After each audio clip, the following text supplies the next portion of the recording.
দুধ, ডিম, ঘি এগুলো মানুষের শরীরের জন্য যত উপকারী হোক, যত সুস্বাদুই হোক, এগুলো কিন্তু অনেক বেশি খাওয়া যায় না। ধরা যাক আপনি এখন ১ লিটার দুধ খেয়ে ফেললেন। হয়তো খেয়ে ফেলতে পারবেন, কিন্তু কিছুক্ষণ পরে আপনার শরীরে সমস্যা দেখা দিবে, আপনার পেটের সমস্যা দেখা দিবে। আপনার পেটের পীড়া হয়ে যাবে। পেট পুটপাট করতে থাকবে, কিছুক্ষণ পরে লুজ মোশন হবে। তেমনি আপনার কাছে খুব ভালো লাগে বলে আপনি এক বসাতে ৪টা ডিম, ৮টা ডিম, ১০টা ডিম খেয়ে ফেললেন। এটাও আপনার শরীরের ক্ষতি করবে। কিছুক্ষণ পরে হয়তো আপনার ব্লাড প্রেশার বেড়ে যেতে পারে। আপনি অস্থির হয়ে যাবেন। অথবা ঠিক তাৎক্ষণিকভাবে না হলেও কিছুদিন পরে আপনার শরীরে এটার ব্যাপক প্রভাব পড়বে। আপনি অসুস্থ হয়ে যাবেন। আপনি বুঝতে পারছেন না যে অতিরিক্ত এই ডিম খাওয়ার কারণে এটা হচ্ছে, কিন্তু এই ডিমটাই আপনার ক্ষতি করছে। অথচ প্রতিদিন যদি আপনি ২টো ডিম খেতেন, তাহলে এটা হতো না। একসাথে আপনি ৫টা, ৭টা, ৮টা, ১০টা ডিম খেয়ে ফেলেছেন বলেই ক্ষতি হচ্ছে। ঘি এমন সুস্বাদু একটি জিনিস, কিন্তু এটাকে আপনি যদি ভাতের সাথে ডালের মতো করে নেন তাহলে কিন্তু খেতে পারবেন না। এটি বিস্বাদ হয়ে যাবে এবং ক্ষতিকর হয়ে যাবে। অথবা পোলাও রান্না করার জন্য পানির জায়গায় যদি আপনি অনেক ঘি ঢেলে দেন, তাতেও কিন্তু পোলাও হবে না। পানির জায়গায় পানি দিতে হবে, আর ঘির পরিমাণ ঘি দিলেই পোলাওটা সুস্বাদু হবে। বা আপনি যে কোনো খাবার রান্না করতে গেলে ঘির পরিমাণটা অনেক পরিমাণে না, মশলার মতোও কিন্তু না।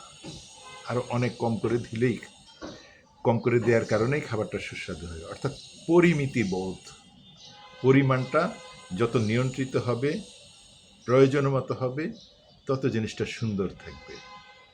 আমরা আসলে পরিমিতি বোধটা ভুলেই যাই।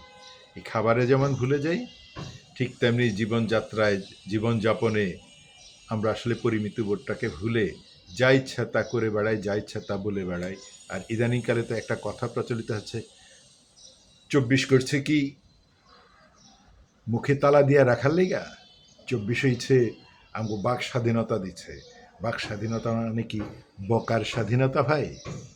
হ্যাঁ, মা বাপ তুলে বকার স্বাধীনতা। টিনের চালে কাউয়ায়, এরপরে ডট ডট ডট ডট যেগুলো উচ্চারণ করলে আপনার মাও আপনার মুখে কষে একটা চড় বসিয়ে দিবে যে তোরা কি এগুলো শিখিয়েছিলাম, তোরা এগুলো শেখানোর জন্য বিশ্ববিদ্যালয়ে পাঠিয়েছি। বাক স্বাধীনতা মানে বকার স্বাধীনতা না।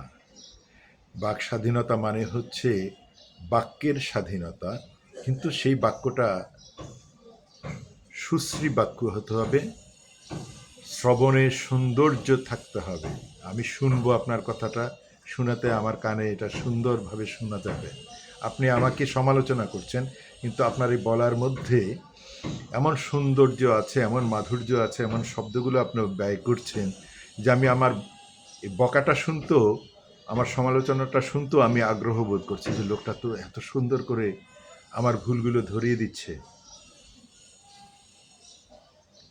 তাহলে আপনার প্রতি আমার আগ্রহ বেড়ে যাবে, আমার ভুলটা শুদ্ধ করার জন্য আমার আগ্রহটা বেড়ে যাবে, এবং আমি সহজভাবেই বুঝতে পারবো যে ভুলটা হচ্ছে আমার, এই জায়গাটাতে আমার ভুল।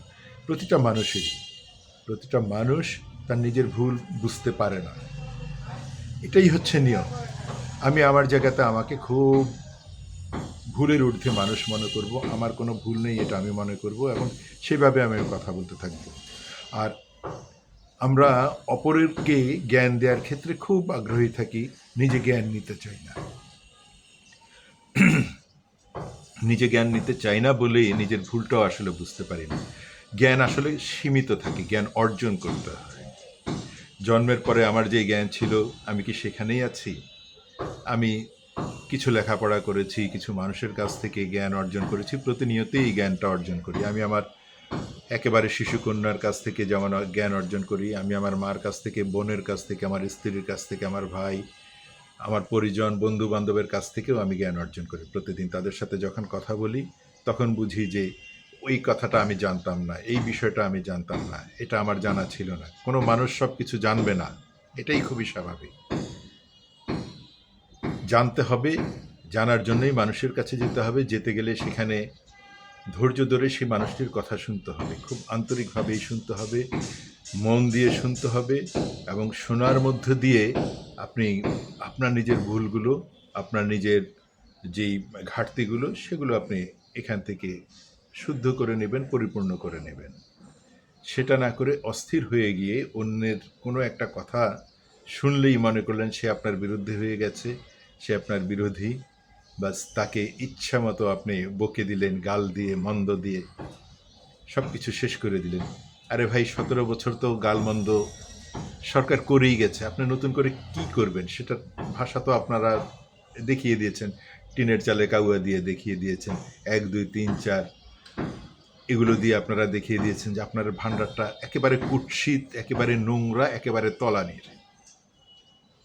আপনার ভান্ডার সুন্দরে কিছু তো নেই। 17 বছর তারা যেখানে রেখে গেছে তারপর থেকে আপনারা শুরু করেছেন। আপনার ভান্ডার সমৃদ্ধ নয়, সুন্দর নয়। এই কুৎসিত ভাষা দিয়ে মানুষের হৃদয় কিভাবে জয় করবেন?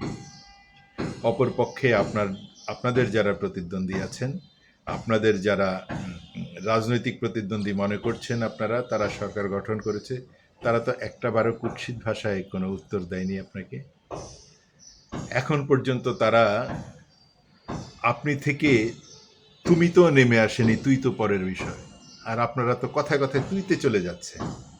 সবচেয়ে প্রবীণ মানুষটি উদাহরণ তৈরি করছে তুই দিয়ে। কি শব্দের মাধুর্য আপনারা দেখাচ্ছেন, কি সুন্দরের খেলা আপনারা দেখাচ্ছেন। এই হচ্ছে আপনাদের নতুন বন্দোবস্ত, এই হচ্ছে আপনাদের বদলে দেওয়ার বন্দোবস্ত, এই হচ্ছে আপনাদের বিশ্ববিদ্যালয়ের সর্বোচ্চ ডিগ্রির বন্দোবস্ত। আরেকজনকে তুলনা দিচ্ছেন, সে লেখাপড়া করেনি, তার বিশ্ববিদ্যালয়ের বড় কোনো ডিগ্রি নেই। সে কি দাবি করেছে সে বিশ্ববিদ্যালয় থেকে বড় ডিগ্রি এনেছে? তার নামের পাশে কি সে কোনো ডিগ্রি লেখে? LLB, MBBS, ব্যারিস্টার এগুলো লেখে সে? সে তো তার ছোট্ট নামটাই ব্যবহার করে, তার সামনে পিছনে আর কোনো ডেজিগনেশনের প্রয়োজন হয় না, এটাকে লম্বা করে বড় করে দেখানোর কোনো প্রয়োজন হয় না। সে তো এখন পর্যন্ত কোনো কথারও উত্তর দিচ্ছে না, সে তো ক্যামেরা দেখলে দাঁড়িয়ে পড়ে অন্যকে সবক দিচ্ছে না, অন্যের জাতমান কুল উদ্ধার করছে না। তার বিপরীতে আপনারা কি দেখাচ্ছেন? সুন্দরের বিপরীতে তো আরও সুন্দর হতে হবে, সুন্দরের বিপরীতে এত কুৎসিত, এত জঘন্য। এক মহিলাকে দেখলাম, জানি না এই মহিলার সত্যিকার নাম এটা কিনা, তার ফেসবুক পেজটা এটা তার অরিজিনাল কিনা। এখন তো AI এর দুনিয়াতে সমস্ত কিছু সত্য মিথ্যা একাকার হয়ে যাচ্ছে, অনেক পরে বোঝা যাচ্ছে যে যেটা নিয়ে আলোচনা করছি সেটা আসলে আলোচনার বিষয় নয়, কারণ এটা AI দিয়ে গঠিত। এই মহিলার যে ফেসবুকের যে এই পোস্টগুলো এখন ভাইরাল হয়েছে, এত জঘন্য। একজন মহিলা তার ফেসবুকে এগুলো ব্যবহার করছে, এগুলো সে শেয়ার করছে মানুষের সামনে। এই নতুন বন্দোবস্ত, এই হচ্ছে আল্লাহর আইন, এই হচ্ছে সৎলোকের শাসনের বন্দোবস্ত। এত জঘন্য, এত কুৎসিত। একজন রাস্তার যে মহিলা যে ফুটপাতে পড়ে থাকে, তার রুচিও তো এত জঘন্য না। সেও তো কথা বলার সময় বড় ছোট দেখে তারপর সুন্দর করে কথাটা বলার চেষ্টা করে। এই জঘন্য মহিলা কোথায় থাকে?